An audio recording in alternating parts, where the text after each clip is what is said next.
કેમ છો દોસ્તો, તમારા માટે ખાસ એક ન્યૂઝ આવેલી છે। યુવરાજસિંહ ચાવડાએ 4000 લાખની ભરતી બહાર પાડવામાં આવી છે, જે સીધી ભરતીથી કરવામાં આવે છે, જે મેનેજમેન્ટના હાથે આપવામાં આવે છે। તેમાં વિશે તેને જે ન્યૂઝ આપ્યા છે તેના વિશે આપણે વાત કરવાના છીએ।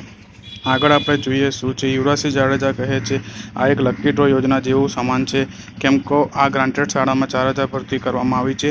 તેના પર કાકા બાપા માપ હોય એવા બધા અંદર સંબંધીઓ દ્વારા ડાયરેક્ટ સેટિંગ થઈ શકે છે, તેમ તે ભરતી થઈ શકે છે એમ તેઓનું માનવું છે। આગળ વાત એ કરીએ તો પેપરની લીકને ડરવા માટે ભારત સરકારે કેન્દ્રીકૃત પરીક્ષા ન લેતા સીધી સંચાલકોને સોંપી દીધી છે।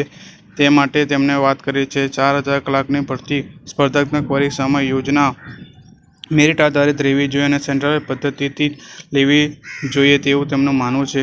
આ બંધ એવી રીતના આ ભ્રષ્ટાચાર લીકેજ વધારે થશે તેમ તેમનું માનવું છે। આગળ વાત કરીએ તો શું છે તેમ વાત કરીએ તો તેમાં સરકારે પેપર લીકને રોકવા માટે તેમનું કૌભાંડ બદલ્યું છે। ટેબલ નીચેના લાખો રૂપિયા કમાશે તેમ તેમની વાત કહેવામાં આવેલી છે। આગળ આપણે વાત કરીએ તો શું છે। આગળ આપણે જોઈએ તો સંચાલકોનો પોતાની રીતે ભરતી કરશે, તેથી સંચાલકો તેમનો આપોઆપ અંદર સગા સંબંધીઓને વિશ્વાસ રીતે પોતાના સંબંધીઓને નોકરી આપી દેશે, તેથી ગરીબ વર્ગના લોકોને સરકારીમાં આવવા મળશે નહીં, આમ તેમને કહેવામાં આવે છે।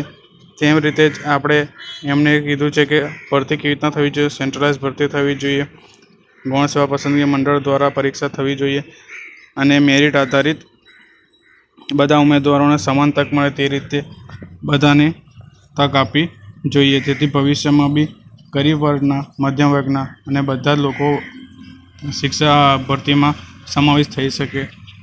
અને તમારે શું કહેવું છે મને ખાસ કરીને જણાવજો। તમે શું યુવરાજસિંહ સાથે છો, હા કે ના, અને શું આ વાત સાચી છે જણાવજો। Thank you. લાઈક કરજો, શેર કરજો અને સબસ્ક્રાઈબ કરજો।